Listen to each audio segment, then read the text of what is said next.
Okay, so just a heads up. I'm saying this very softly in case you have your volume at max. It gets very loud because I don't have a proper mic. So change it to like half. Okay. Now I should be able to talk normally. So this is what I did. It's a day late. I'm still recording, right? Yeah, I'm still recording. Okay. It's a day late, but it was worth it because before I didn't get it working at all. But now I did. So to demonstrate, you load the game, you hit start, flashes a color, you hit that color, it flashes the new sequence, so green, green, flashes the new sequence, plus a new one, so green, green, blue, and then if you at any point screw it up, like green, green, blue, red, then you lose. I only have it going up to 6 right now, for a reason that I will show. And I don't have it playing sound because it's just past 11 and I haven't even looked at that part of it yet, so I'm not going to try. But the code for it is, I have 2 different codes for it because I've been working on this at least, 2 or 3 and sometimes 5 or 6 hours a day for the past 3 days. So it's gone through quite a lot of iterations. But the one that I ended up on is the Simon controller. So it starts out initializing all this stuff. Some of it I don't end up using because, again, this entire thing is very Frankenstein-y, I guess, in that it still has pieces left over from when I first tried it, so I'm sure this could all be cleaned up a lot. But the way I figured out the colors and randomly changing them every time, because it will, the color choice for each turn will be different every single time. Well, I guess it could repeat, but it's random every time, is by setting the answers to the first one all the way to the 10th, although I don't use 7 to 10, to a random number between 1 and 5.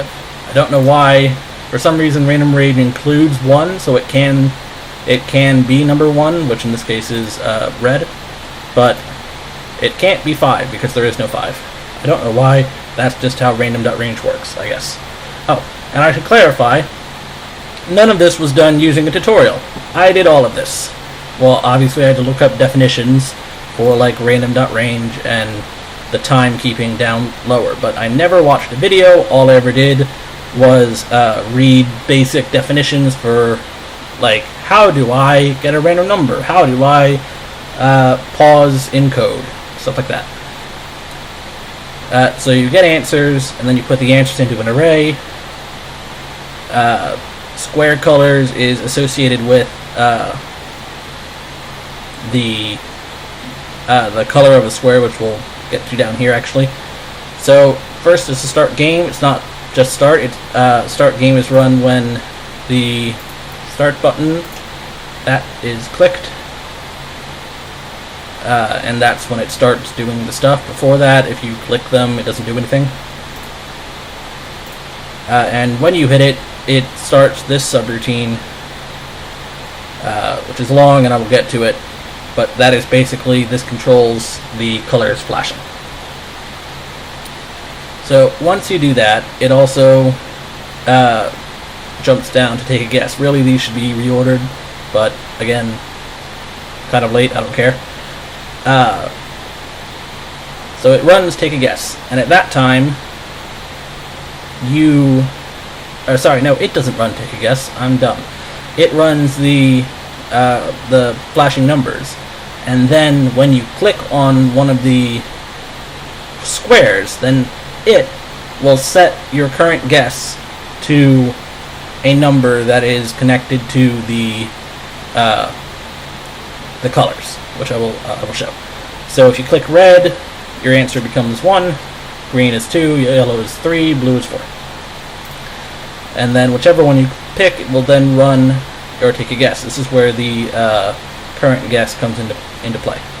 Because if your guess is equal to whatever the first answer is, based on whatever. Sorry, if what you guessed is equal to the number of guesses you've made previously in the answers array, I'm doing a bad job of explaining it, but answers array 1 is the first answer, which is what flashes. Answers array 2 is the second, and blah blah blah. And your guess number goes up every time that take a guess is called. So the first time, if your current guess is equal to whatever's in the answer array at guess number 1, which would be answers 1, then it's correct. If it's not, then that's when you load the you lose scene. Then, once it's figured that out, it doesn't really matter if you lose, then it just leaves the scene and you can't do anything. But if you were correct and your turn number is equal to the number of guesses, the guess number is based on that's not how many guesses you made total. Stop it, McAfee. It's the number of guesses you need to make per turn. So on turn 3, the guess number is 3. On 4, it's 4. On 2, it's 2. So if your turn number is equal... Sorry, no, I was just describing the turn number. If your guess number, the number of times you guess per turn, is equal to the number of turns, so if you guess 3 times on turn 3, then it resets your guess number, adds a turn, and it starts basically a new turn. The new turn being the hold on, which is this. These prints are just my way of keeping track in my head of which sections were working and which weren't. It sets waiting to false, which is down here. It's important. So both when the game starts and when you have guessed the number of times necessary and all of them have been correct, then it runs hold on. I had to look up how to do waiting, which requires you to do IE numerator. I don't even know what that means, but the help page said use it, so I did. And so what it does, this is kind of where the Frankenstein part comes in, because originally I was going to have all of this in 1 or possibly 2 if statements that just use arrays to figure out what turn it's meant to be on, what answer it's meant to be on, and what your current guess is. But I couldn't do that, and I probably could now, but again, late, out of time, so I'm sticking with this. So, if waiting is false, which it does start as false, then it will, first, this flashes the color based on whatever the first answer is, then it pauses, and then it turns that color white, so clears it, and then pauses again, and then sets waiting to true. That's where the waiting comes in, because originally I didn't have that, and in this gigantic if statement, as soon as it finished this, it would try and run these turn numbers. And at that time I also was increasing the turn number in the hold on. So that's why that's there. It might not be useful now, but it's part of the structure and I can't really remove it. So again, I would have put these all in an array, and if I were to go up to 10, then I would. But I only went up to 6 because... Actually, I haven't figured out. Does it go to 6 or 5 turns? I think it's 6. Yeah. Green, blue, green, blue, blue, green, blue, blue, red,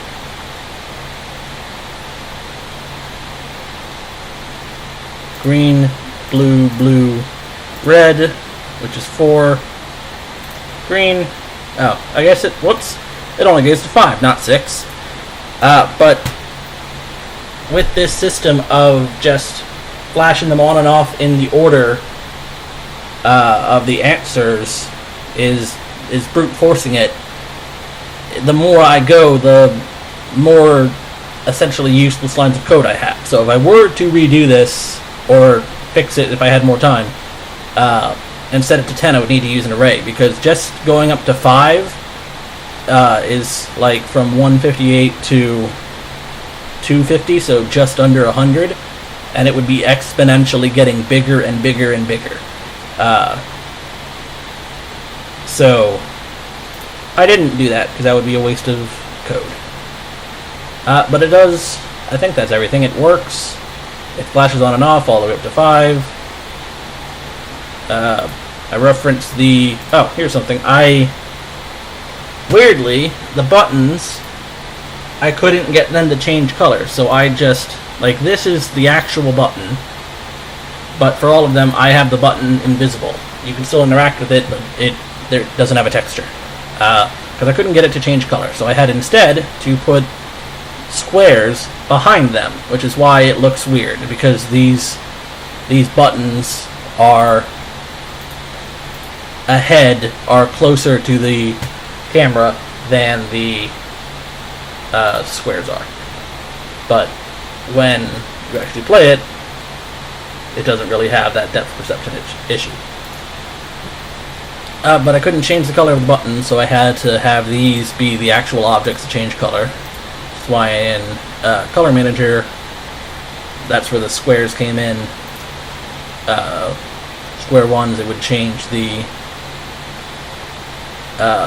square and then whatever your answer was. So the square, if the answer was 2, which would be red, right? No, green.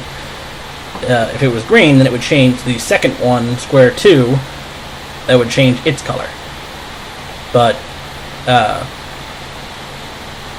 actually no, there is no but there. That's why that's like that. And on these don't have any, these aren't buttons, they don't do anything. But the buttons have the guesses for each. I don't know if I said that. The way I figured out the current guesses was if you guessed red, the first one, if you clicked that, it would set your guess to red, and then it would compare that guess to whatever the answer was, which in this case I figured it out with the answer array, inside that array, whatever number of guesses you've made. So this is how it doesn't just, like if it's red, green, red, then it will not go through as soon as you hit red. You need to hit it in order, because it increases the guess number until you've done it 3 times. And yellow is 3, green is 2, blue is 4. So that is how I did everything. I think that's everything. This event system is just part of it. I don't know what it does. I just didn't want to delete it. Yeah, I think that's it. So that took like 3 times as long as I thought it would, but it was worth it because I came up with a good skeleton that could easily be turned into like the full functioning game just by adding sound and increasing the numbers.